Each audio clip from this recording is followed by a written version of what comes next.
What is up, everybody? Wanted to do a little preview on um,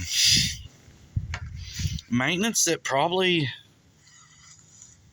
actually, honestly, I don't think anybody probably thinks of or even does, because they probably are like, oh, yeah, it's overkill, or it's probably what most people don't even know you can do on your let me flip you around here. Yeah, so just real quick, I'm doing a filter cleaning. Um, excuse me, I'm sorry.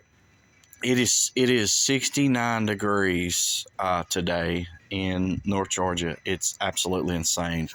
So I actually had to start back with sinus medicine. Um, so yeah, because like it doesn't take long. As soon as warm weather hits, certain things bloom. Ragweed, hay, stuff of that nature. But anyways, so I only clean my filter. It has been almost 500 miles. So for people that say, I get it, paper is good. I get paper. But the difference with paper is once paper starts filling in, it greatly reduces the airflow. So there's an air restriction with paper filters, which any filter. Tell you the truth, just buy whatever you want. I don't like K&N. I bought a K&N. I put it on my first time I ever used a K&N, actually. I put it on my 570. I drove one ride through a dusty park, took it out, and my throat, I could be saying it wrong. So, and we'll get to why this is all tore apart here in a minute. So here is your throttle body throat that goes into your filter box, right? So I always like to look in here. Okay, so let me show you. I have not wiped this out, and I even got dirt in it taking it out. You can see my thumbprints. I want this to focus so bad because I want to prove this to y'all. So that is the small, minuscule pieces that are in there. And again, most of that come from me taking it off. When I had the K&N on there, those little specks were everywhere. It looked like a garage floor when you coat it. When you start throwing down the sprinkles, if you've ever epoxied in a garage floor, you kind of know what I mean. Or it looks like a splatter paint job. Again, I'm not hating on them, but less filter material does equal more horsepower because it's more airflow. But then again, you have your engine life cut down a little bit or a lot. I don't know. I'm not a filter specialist, but again, I want to try and keep this short. So this is 5 months. That is the actual intake side. I know in a previous video, I'm like, yeah, I'm done after I do my rock sliders and my doors and all this, but next is going to be snorkels. Because I actually did some creek crossings at Colmont, Tennessee, and I got some water in my box. But then again, this retarded drain, to me, once you sink a box or once you hydrolock or flood a motor, what's the point of this? Is it a duck call? Like, I understand. Some people might say, well, it's if you want to wash your box out, it'll drain all the water out. Because me, I do. I clean my box out. When I clean my air filter, I clean my box. I pull my seal out. I clean my seal with just light detergent. Nothing that's going to dry it out and affect the rubber. And then when I'm done, I take I take grease and rub it on my fingers, and I go around this whole entire thing. That way, when this sets down on there, if you can tell, I got a lot. Let me show you. It makes a difference. when you see how there's just a little, and again, most of that fell down in there when I took it off. But do you see, hold on, come on, phone. Do you see how clean the actual rib or the inside of that gasket is? Like, it actually is clean. Not a lot of splatter up here, so that tells me that I didn't have.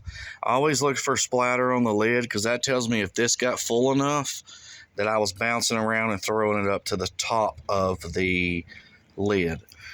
A lot of that shininess is oil because I use an oiled filter, which is why I believe it didn't suck any water up. It just stopped. The very bottom of my filter was a little wet, but again, that hole, to me, just to me, is retarded. So that thing's getting sealed off because I feel like if you go into water that is to your air box is normally below your intake. That damn thing is going to let water just pour in at, 3/8 of a rate. It is stupid. I've never understood them. And then when you're stirring up dust under your damn machine, you're just sucking in dirty ass hot air. Never understood it. I'm sure there's going to be some engineers say, oh, it's there for this reason. Well, you know what? That's great. Just like I'm an electrician and electrical engineers still blow my mind at why they do what they do. Just like automotive engineers.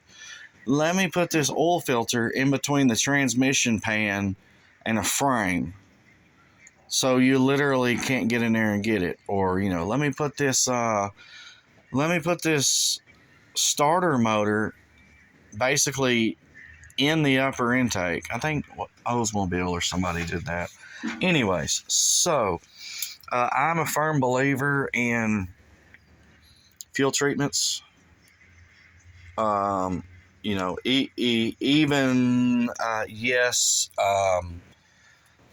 Treatments for ethanol, which I have only put maybe one tank of ethanol in anything I own. Ethanol to me is the devil juice.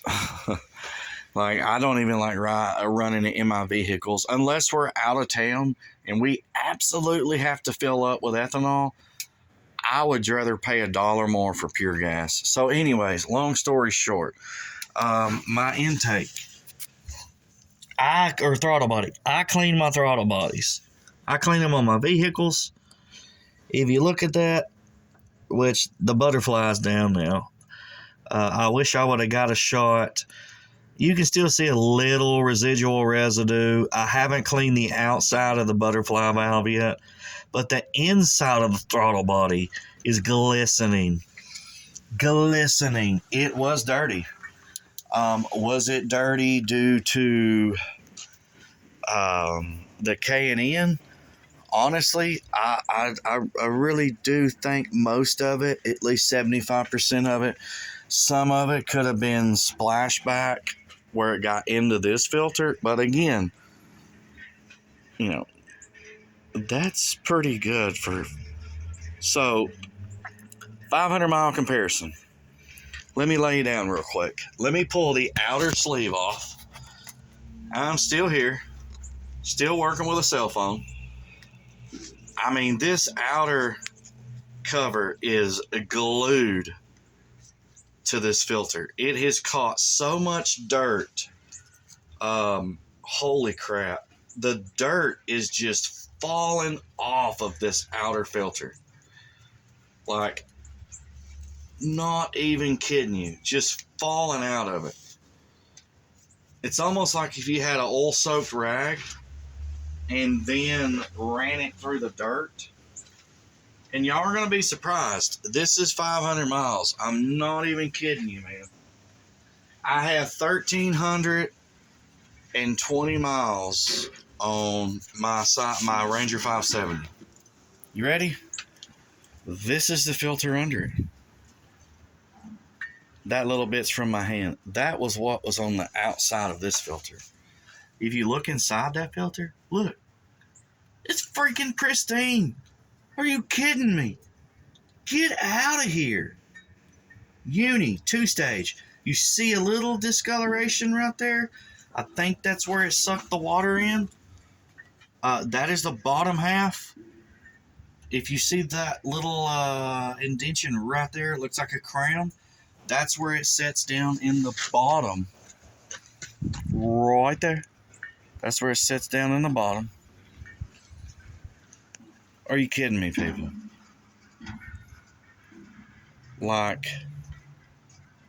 you can, and yes, last time I sprayed this, I had a can of red, because I like to use super tacky. Super tacky doesn't use that much. So, yeah, here we go. This is what I used last time. No, it was not the Uni service kit, but looky there. I got the Uni service kit. I used a little bit of this, the PJ1. PJ1, you know, it really, really good, really tacky. I used that on the outer pre-filter sleeve, the stage 1, and that on this one. Okay, 500 miles. You can still see, look, you can still see the red. I can't wait to show you the inside of this. 500 miles. No, I'm not endorsed by anybody, nor do I honestly care to be endorsed. If Uni wants to send me a filter that I can, let me wipe my hand off real quick. If Uni wants to send me a filter just for being a good customer, that's cool, but I don't do any of these reviews or, you know, look what part I bought today and put on to get any recognition from the manufacturer whatsoever. I really don't. I just bring you all these videos because from the comments, the few comments I get and the few people that comment tell me, hey, it's nice that somebody does this kind of stuff. It's nice that people actually still fabricate and they don't go, hey, look at these new lower control arms I just bought from Super ATV that somebody else made and I bolted them on and they're amazing. Yeah. Well, you know, I guess I'm kind of doing the same thing with the Uni. Sorry, I bought this. I bought this for my hard-earned money. It wasn't given to me. Everything I've done a review on and showed y'all, I bought. So, wow. I can't wait to show y'all the inside of this. So, this is the inside.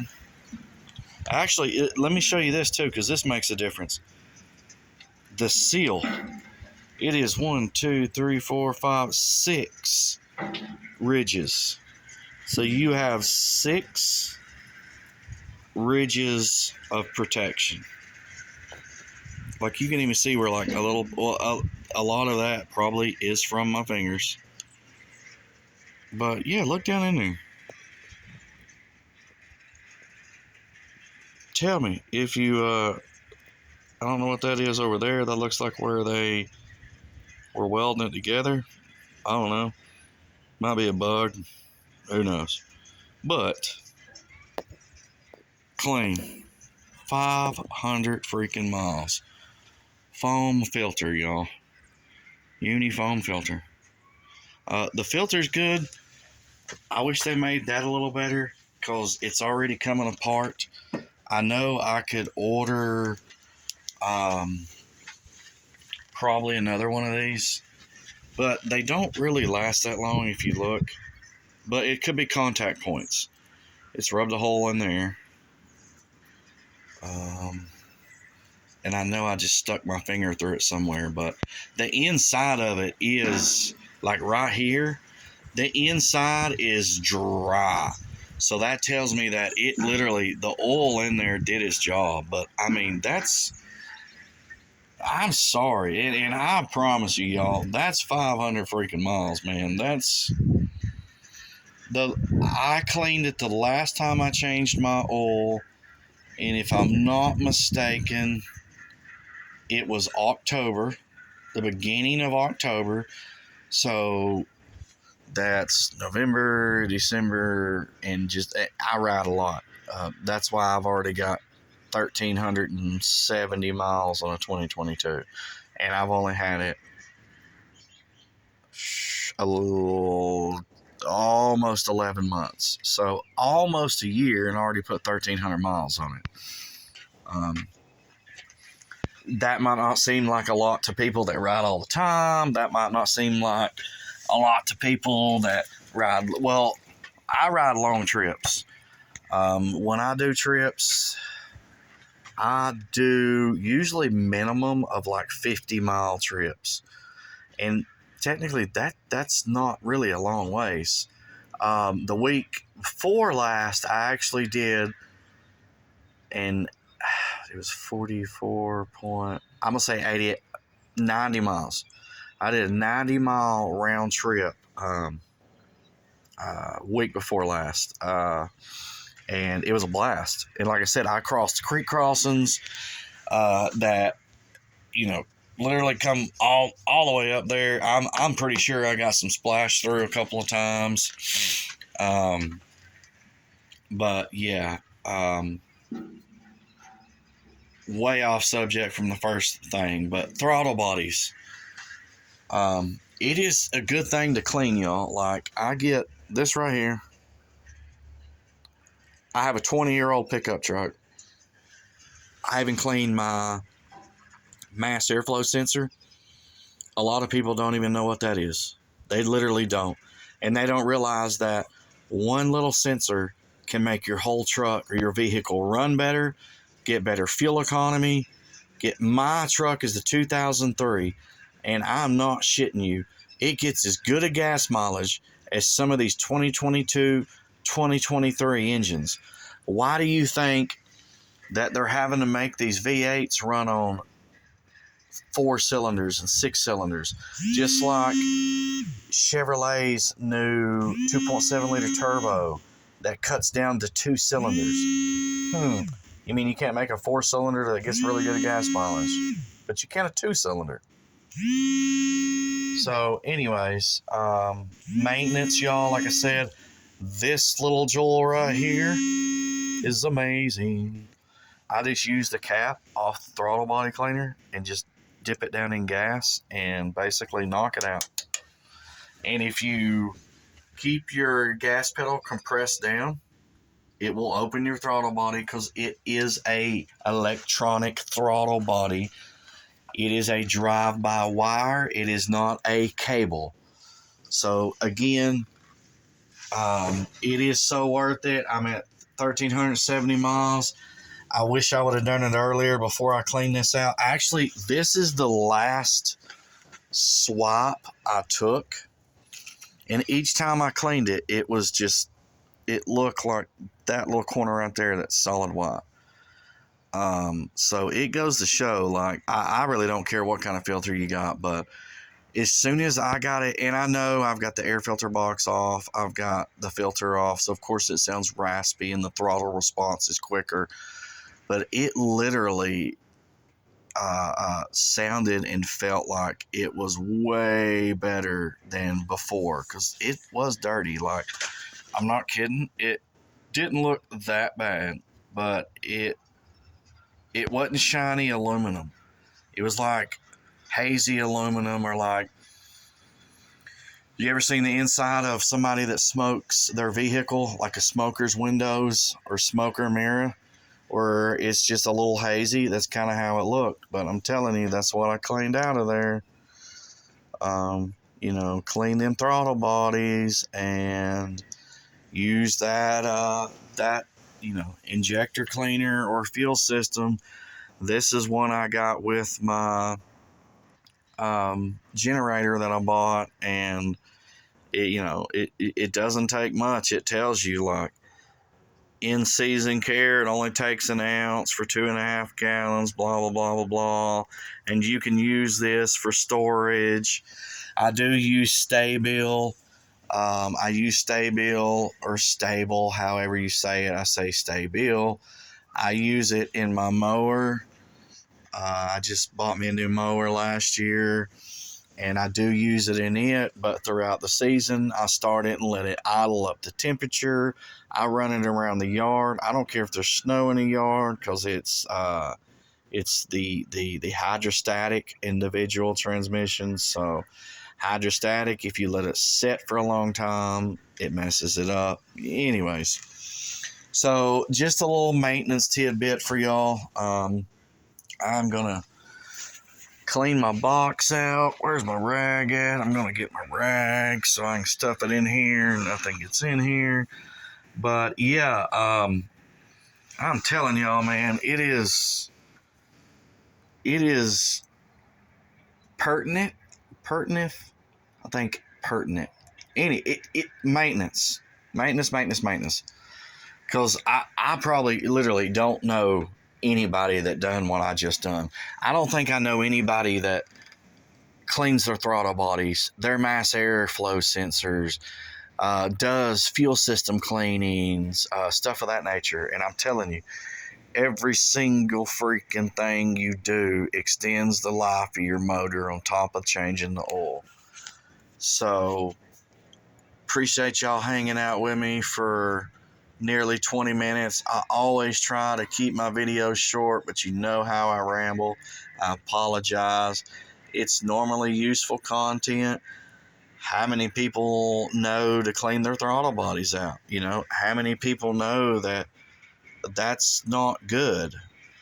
You know, how many people know that uni air filters kind of kick ass, like 500 miles through dust, mud, water, you name it. So if y'all don't mind, like, subscribe. If you don't, still not gonna, I ain't hating.